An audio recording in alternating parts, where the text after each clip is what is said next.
তুমি যদি ফ্রেন্ডের সাথে রাত্রে স্লিপ ওভার করতে চাও তোমার এটা করতে পারো উচিত। তুমি যদি ফ্রেন্ডের সাথে রাত্রে স্লিপ ওভার করতে চাও তোমার এটা করতে পারো উচিত। আসসালামু আলাইকুম ওয়া রাহমাতুল্লাহি ওয়া বারাকাতুহু। আলহামদুলিল্লাহ ওয়াসসালাতু ওয়াসসালামু আলা রাসূলিল্লাহ ওয়া বা'দ। সুপ্রিয় দর্শক শ্রোতা ভাই বোন, সম্প্রতি রাজধানী ঢাকায় আনুশকা নামের একজন কিশোরীর মর্মান্তিক মৃত্যুতে দেশের লক্ষ লক্ষ মানুষের হৃদয়ে রক্তক্ষরণ হচ্ছে।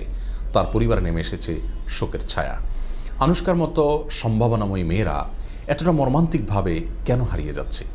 এ ধরনের ট্র্যাজেডি এদেশে নতুন নয়। প্রায় সময় আমরা শুনতে পাই এ ধরনের ট্র্যাজেডি একের পর এক ঘটেই চলছে। প্রিয় দর্শক, এ ধরনের মর্মান্তিক ঘটনা এবং ট্র্যাজেডির পেছনের কারণগুলোকে যদি আমরা চিহ্নিত করে এই সমাজ থেকে নির্মূল করতে না পারি, তাহলে এ ধরনের ঘটনা আমাদের সমাজে একের পর এক ঘটেই চলবে এবং আমাদের কান্না কখনোই থামবে না।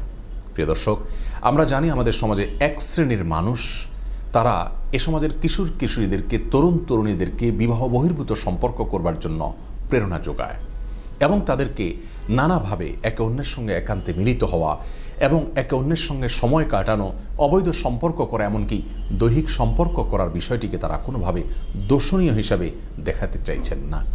বন্ধু, আপনার বান্ধবী, আপনার বয়ফ্রেন্ড, আপনার গার্লফ্রেন্ড, আপনার জাস্ট ফ্রেন্ডস, আপনার অনলি ফ্রেন্ডস, যার সঙ্গে ইচ্ছা তার সঙ্গে ঘুরতে যান, বন্ধুরা মিলে ঘুরতে যান। মেয়েকে তো দেখলাম ছেলেদের সাথে ঘোরাফেরা করছে। এ ধরনের সাত কথা বলার লোকের অভাব হবে না। এদের কথা যদি আপনি কান দেন তাহলে কখনোই আপনার ছেলেকে মেয়েকে ইন্সপায়ার করতে পারবেন না।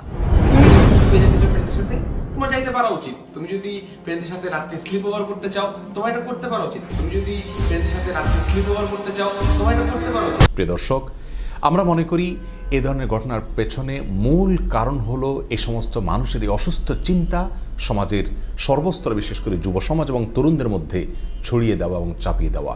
প্রিয় দর্শক, আমরা জানি যে আমাদের দেশের বেশিরভাগ তথাকথিত নাটক, সিনেমা, নোবেল, এগুলোতে শেখানো হয় আমাদের যুবক যুবতীদেরকে, কিশোর কিশোরীদেরকে যে তথাকথিত অবৈধ প্রেম, অবৈধ ভালোবাসা, বিবাহ বহির্ভূত সম্পর্ক, এটা করতে গিয়ে প্রয়োজনে অভিভাবককে, মা বাবাকে, সমাজ এবং পরিবারকে ডিনাই করতে হবে এবং প্রয়োজনে পরিত্যাগ করতে হবে।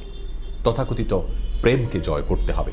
এই প্রশিক্ষণ যেহেতু নাটক সিনেমার মাধ্যমে অনবরত আমাদের কিশোররা, আমাদের তরুণ তরুণীরা পেয়ে থাকে, অতএব সেটাই তাদের বাস্তব জীবনে তারা প্রয়োগ করে থাকে। প্রিয় দর্শক, এই অসুস্থ সংস্কৃতি যদি আমরা থামাতে না পারি, তাহলে কোনো অবস্থাতেই আনুশকাদের এরকম মর্মান্তিক মৃত্যু এবং ট্র্যাজেডিকে আমরা থামাতে পারবো না। প্রিয় কিশোর কিশোরী এবং তরুণ তরুণী ভাই বোন আমার, এই পৃথিবীতে ধ্বংসের পথ অনেক, কিন্তু মুক্তির একমাত্র পথ হলো ইসলাম। আমাদের মহান সৃষ্টিকর্তা আল্লাহ রাব্বুল আলামিন আমাদের জন্য যা কল্যাণের তাই তিনি আদেশ করেছেন, যা অকল্যাণ এবং ক্ষতিকর সেটা থেকে তিনি আমাদেরকে নিষেধ করেছেন। অতএব বিবাহের মাধ্যমে যে পবিত্রতম সম্পর্ক তৈরি হয় একজন নারী একজন পুরুষের সাথে, যে লাইফ উপভোগ্য হয়ে ওঠে, বিবাহ বহির্ভূত তথাকথিত অবৈধ প্রেম, অবৈধ ভালোবাসা, অবৈধ সম্পর্কের মাধ্যমে সেই পবিত্রতম সম্পর্ক কখনো গড়ে ওঠে না। সাময়িক আনন্দ হলেও চূড়ান্তভাবে আমাদের জীবনকে ধ্বংসের দ্বারপ্রান্তে নিয়ে যায়। অতএব এদেশে তথাকথিত গার্লফ্রেন্ড, বয়ফ্রেন্ড এবং জাস্ট ফ্রেন্ড জাতীয় যত কালচার এবং সংস্কৃতি প্রচলিত আছে, এগুলোকে বলিষ্ঠভাবে, সুদৃঢ়ভাবে না করুন। ভালোবাসা এবং প্রকৃত প্রেম হবে আপনার নিবন্ধিত এবং বিবাহিত স্ত্রীর সাথে, জীবন সঙ্গীর সাথে, ইনশাআল্লাহ তাআলা। প্রিয় দর্শক, নাটক সিনেমার মাধ্যমে যে সমস্ত অভিনেতা অভিনেত্রীরা আপনাদেরকে প্রতিনিয়ত তথাকথিত অবৈধ প্রেম এবং ভালোবাসার প্রশিক্ষণ দিয়ে থাকে, উৎসাহ জুগিয়ে থাকে, তাদের ব্যক্তিগত দাম্পত্য জীবন নিয়ে যদি আপনি গবেষণা করেন, তাহলে দিনের আলোর মতো পরিষ্কার হয়ে যাবে তারা নিজেরাই দাম্পত্য জীবনে সুখী নয়। অতএব তাদের দেখানো পথ কখনো আপনাকে সুখ এবং শান্তি এনে দিতে পারে না।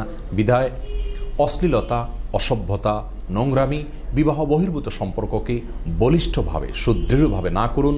শয়তানের পাতা ফাঁদে পা দিবেন না। আল্লাহ তাআলা আপনাদেরকে হেফাজত করুন। আর সম্মানিত অভিভাবক, অভিভাবিকাবৃন্দ, আপনার আদরের সন্তান, আদরের ছোট ভাই বোন, তারা কোথায় যাচ্ছে, কার সঙ্গে মিশছে, কিভাবে সময় কাটাচ্ছে, এদিকে সচেতনভাবে দৃষ্টি রাখুন।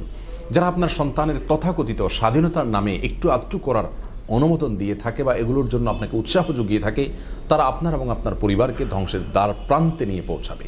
অতএব আল্লাহ রাব্বুল আলামিনের প্রতি বিশ্বাসের জায়গা থেকে কোরআন এবং হাদিসের বাণীর প্রতি আস্থার জায়গা থেকে আসুন সকল প্রকার বিবাহ বহির্ভূত সম্পর্ককে আমরা না বলি, সকল প্রকার অশ্লীলতাকে আমরা না বলি এবং অবাধ মেলামেশাকে আমরা না বলতে শিখি। আনুষ্কার ঘটনাটা যদি আজ বিবাহের মাধ্যমে ঘটতো তাহলে হয়তো আমরা দেখতে পেতাম এতক্ষণে তার বাবা মা সহ অনেকেই বাল্য বিবাহের দায়ে অপরাধী হিসাবে আসামির কাঠগড়ায় দাঁড়াতে হতো। অথচ এ সমাজের যে সমস্ত লোকেরা আমাদের যুবক যুবতীদেরকে, কিশোর কিশোরীদেরকে, এমনকি বালক বালিকাদেরকে অসুস্থতার পথে পা বাড়াতে প্ররোচিত করছে, তাদেরকে কখনো আসামির কাঠগড়ায় দাঁড় করানো হয় না। অতএব যত প্রকার অশ্লীলতা, নির্লজ্জতা, বেহায়াপনার ছড়াছড়ি হয়ে থাকে, প্রচার প্রচারণা হয়ে থাকে, এগুলোর পথকে এখনই থামাতে হবে এবং বিবাহ বহির্ভূত সম্পর্ককে যারা অ্যাপ্রিসিয়েট করে, উৎসাহিত করে, প্ররোচিত করে, সে সকল অসভ্যদেরকে চিহ্নিত করে তাদের সকল চক্রান্তকে নির্মূল করতে হবে। তবেই একটি সভ্য এবং সুস্থ সমাজ বিনির্মাণ হতে পারে। আল্লাহ রাব্বুল আলামিন আমাদের সকলকে সকল প্রকার অশ্লীলতা থেকে, বেহায়াপনা থেকে, অসভ্যতা থেকে মুক্তি নসিব করুন। আসসালামু আলাইকুম ওয়া রাহমাতুল্লাহি ওয়া বারাকাতুহু।